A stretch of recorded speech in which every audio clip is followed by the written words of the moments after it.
Selamat datang di channel Mapel Kita, dari guru untuk masa depanmu. Kali ini kita akan membahas mata pelajaran Informatika kelas 7 bab 6 Analisis Data. Di balik setiap keputusan yang baik selalu ada data yang dibaca dengan benar, dan di balik data ada cerita yang menunggu untuk disampaikan. Mengapa kita harus belajar analisis data? Pernah nggak kamu merasa bingung kenapa suatu produk laris manis? Kenapa lagu tertentu bisa viral? Atau kenapa kamu disarankan video tertentu di YouTube? Jawabannya sederhana, ya, data. Setiap klik, setiap pilihan, setiap aktivitas, dari belanja online sampai nilai ulangan kamu, semuanya menghasilkan data. Tapi data itu belum berarti apa-apa. Barulah ketika dianalisis, data itu berbicara. Pengertian analisis data. Analisis data adalah proses mengubah angka-angka mentah menjadi informasi bermakna. Bukan cuma tentang angka, tapi tentang makna di balik angka. Kita ingin tahu apa yang terjadi, mengapa itu terjadi, dan apa yang sebaiknya dilakukan selanjutnya. Contohnya ya, bayangkan kamu punya nilai ulangan matematika selama 1 semester. 70, 75, 90, 65, 85, dan 70. Kalau dilihat sekilas, kita hanya melihat angka-angka.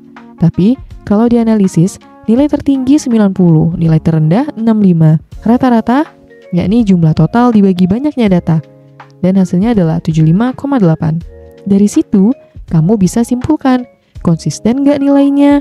Apakah ada peningkatan? Materi mana yang perlu diperbaiki? Jenis-jenis data. Pahami jenis-jenis data. Sebelum bisa menganalisis, kita perlu paham dulu jenis-jenis data ya. Data kualitatif, data yang bersifat deskriptif, tidak bisa diukur dengan angka secara langsung. Contohnya, warna favorit siswa, biru, merah, hijau. Jenis kelamin, hobi. Biasanya digunakan dalam survei atau wawancara. Kemudian ada data kuantitatif. Data berupa angka, bisa dihitung atau diukur. Contohnya, tinggi badan siswa, jumlah pengunjung toko, nilai ulangan. Data ini yang sering kita olah dalam statistik. Langkah-langkah analisis data. Analisis data bukan soal asal olah, ada tahapannya. 1. Mengumpulkan data. Langkah awal kita bisa mengumpulkan data dari kuesioner, hasil observasi, data nilai, data online seperti website, e-commerce, sosial media.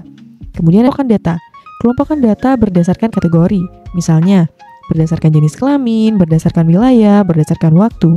Kemudian membersihkan data. Kadang data yang kita punya ada yang kosong, salah ketik atau double. Bayangkan kamu mengolah data yang kamu harusnya menulis angka 70 dan tertulis 70 di kolom yang sama. Harus dibersihkan dulu ya untuk angka sebelumnya. Kemudian menghitung statistik dasar. Biasanya kita menghitung seperti rata-rata, nilai tengah, nilai yang paling sering muncul, selisih nilai tertinggi dan terendah.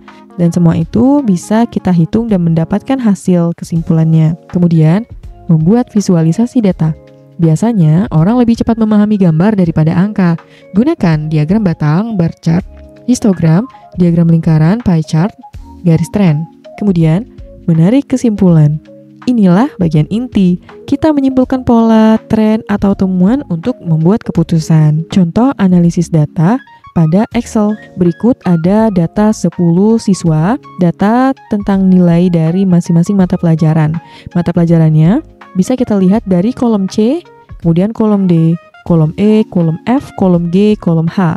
Untuk mata pelajaran di kolom C, kita dapat mencari jumlahnya yakni dapat menggunakan rumus sama dengan sum, buka kurung, C7 sampai dengan C16, tutup kurung, kemudian enter. Dan hasilnya ialah 893. Begitupun untuk selanjutnya. Untuk rumus Excel lainnya bisa dilihat dari referensi tentang Microsoft Excel atau kalian dapat mengeksplorasi di internet ya. Aplikasi analisis data di kehidupan nyata. Pengaplikasian analisis data di kehidupan nyata, misalnya di sekolah, untuk mengetahui perkembangan nilai siswa, menentukan kebutuhan remedial. Di dunia bisnis, dapat menentukan produk terlaris, memprediksi tren penjualan. Di sosial media, untuk menganalisis konten yang paling disukai, menentukan waktu posting terbaik. Di dunia kesehatan, menentukan penyebaran penyakit, memprediksi lonjakan kasus. Di kehidupan sehari-hari, mengatur keuangan bulanan, membandingkan harga sebelum belanja. Kesalahan umum dalam analisis data.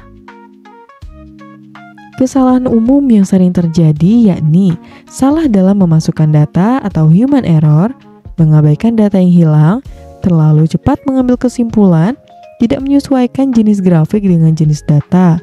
Tambahan tips, untuk data kualitatif jangan pakai grafik garis, untuk data kuantitatif hindari tabel panjang tanpa ringkasan statistik. Contoh kasus kesalahan analisis data yang berakibat fatal.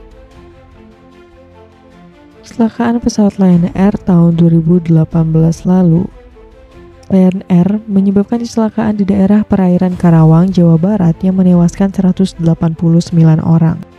Pada saat itu, pesawat yang dipakai adalah Boeing 737 MAX. Belum sampai setahun kemudian, pesawat jenis yang sama kecelakaan lagi di Ethiopia.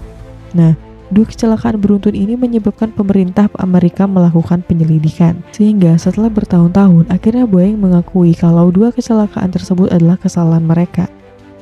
Ada kesalahan dalam sistem autopilotnya. Nah, Boeing juga akhirnya memberi santunan ke keluarga korban senilai 8,1 triliun.